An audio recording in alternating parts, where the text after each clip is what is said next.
Hi everyone, and welcome to the Safe Place Therapy YouTube channel. Today we're going to be speaking about a short little exercise that I like to call the shower exercise, all about kind of connecting couples, people in relationships to spend some time thinking about their partner and building more connection in their relationship. And before we get stuck in, I would like to acknowledge the traditional owners of the land in which we record today, and we're recording on the Kulin Nation. I'd like to pay my respects to elders past, present, and future. And if this is the first time that you've tuned into us, please like, subscribe, or if you're a regular that's come back, welcome, and share with a friend.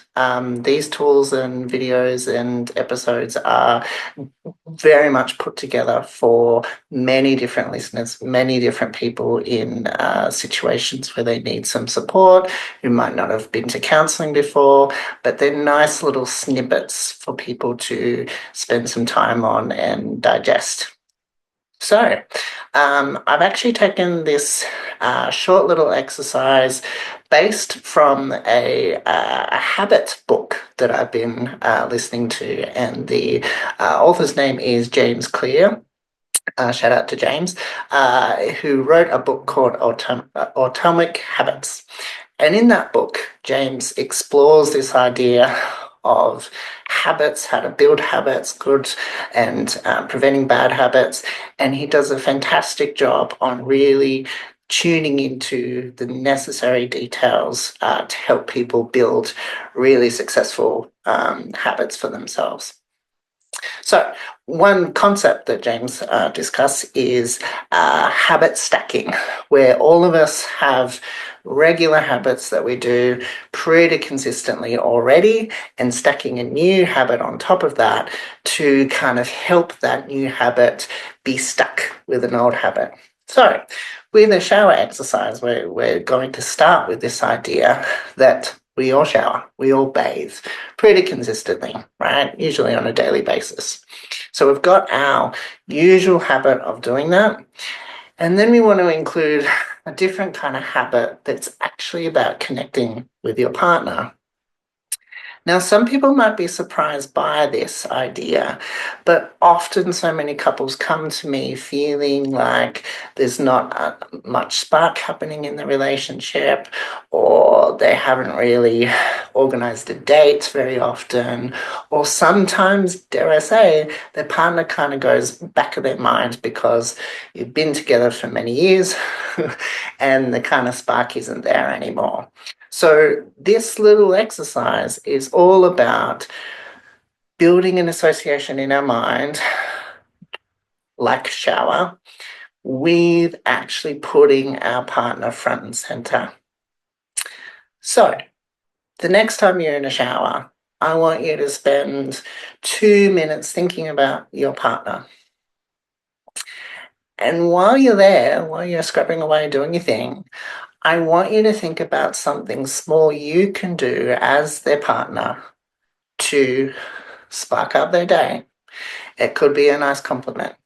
It could be you texting them and saying, hey, hun, don't worry about dinner tonight. Well, let's order in, right? So we're kind of associating the normal personal hygiene that we do pretty regularly, and we're stacking on a new idea, a new behavior that's really important in relationships. Now, you might be sitting there thinking, well, my partner should just do this, right? It should be just an automatic initiative thing because they care about me. And yeah, you might be quite right there. But sometimes people get so lost in busyness. I'll do it later. We've got that event coming up in 2 months, so there's no point. We kind of get really lost in our automatic habits, automatic busyness that really kind of swallows up conscious thinking and initiative.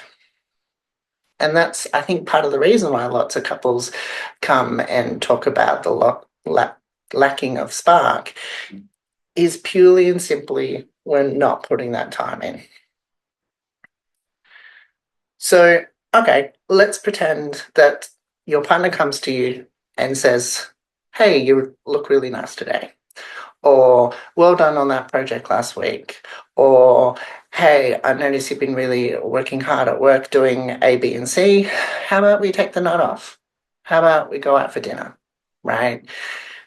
It seems really small if you're in a really strong relationship and that stuff is bubbling. But if it's not bubbling, if it's not happening, we often feel really isolated, uncared for. Also, people kind of really paint this idea around love languages or five love languages, and kind of tuning into what they see is important to them, whether it be physical touch, communication, what have you. And that's a great idea to kind of narrow down what your partner appreciates in terms of love. But even more basic than that, we need to show initiative, right?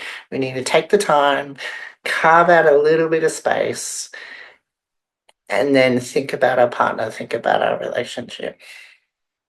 Now, another group of you might be going, "Why should I do that? Why can't my partner do it first?" Or, they're pissing me off. We're not in a good way. So what's the point of doing that? Okay, that's another important consideration. Maybe there's so much gross, shitty things happening that you actually need to talk through some of that first before you get to the nice stuff. We could easily counter that though by saying maybe we need some nice stuff first. We might not be able to trust it straight off because, we feel like our partner's an asshole, but we got to start somewhere, right? If we're really bland, sometimes it's a bit weird receiving a nice spark, receiving a nice compliment or initiative, right? But sometimes we need to take a little bit of a risk to connect, reach out, appreciate what's going on there, because that can take some real courage, right? So let's recap. You're in the shower, you're in the bath doing your personal hygiene thing. We're connecting a new habit here in a relationship where you're putting your partner front of mind for a couple of minutes, thinking about your relationship, thinking about what they might appreciate, and really small things. A nice simple text, a nice, block of chocolate, a nice, "Hey, let's go for dinner," and thinking about your partner's needs. And please don't do this as a tit for tat transactional thing. We need to kind of start this initiative stuff because we actually want to care and we actually want to show love and care.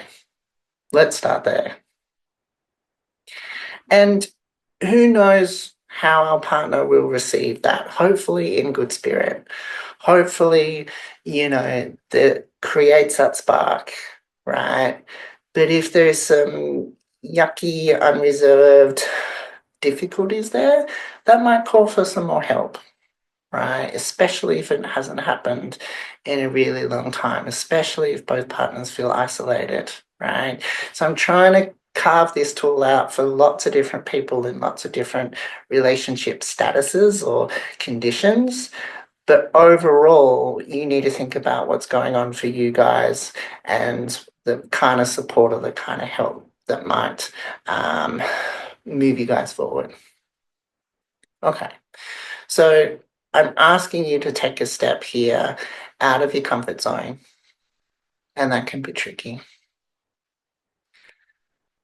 But if we are wanting to get to a 2.0 relationship where we're moving to something that is positive, sparky, you know, then we have to try something different and put it front of mind as an automatic thing that we consider outside of work, outside of the busyness that's happening. Okay, so take some time, reflect on that as an idea. If this is causing stress and anxiety too, because it might not have happened very much in your relationship, reach out for some help, but give it a go. And if you've enjoyed this tool, if this tool is kind of, you know, been pretty easy to implement and you want to pass it on to a friend, please do. Please share this video, please like. And A Safe Place Therapy has oodles of information on our website, so please go have a look there. And we continue to try to be the safe place where you can talk, right? And our website is available for more information. More videos are coming out, every week. So we're really excited to educate, communicate tools, ideas, concepts for people to sink their teeth into and talk with their partner about, talk with other people. Let's start new, interesting conversations rather than being stuck in old ones. Thanks for listening, and please take care for now.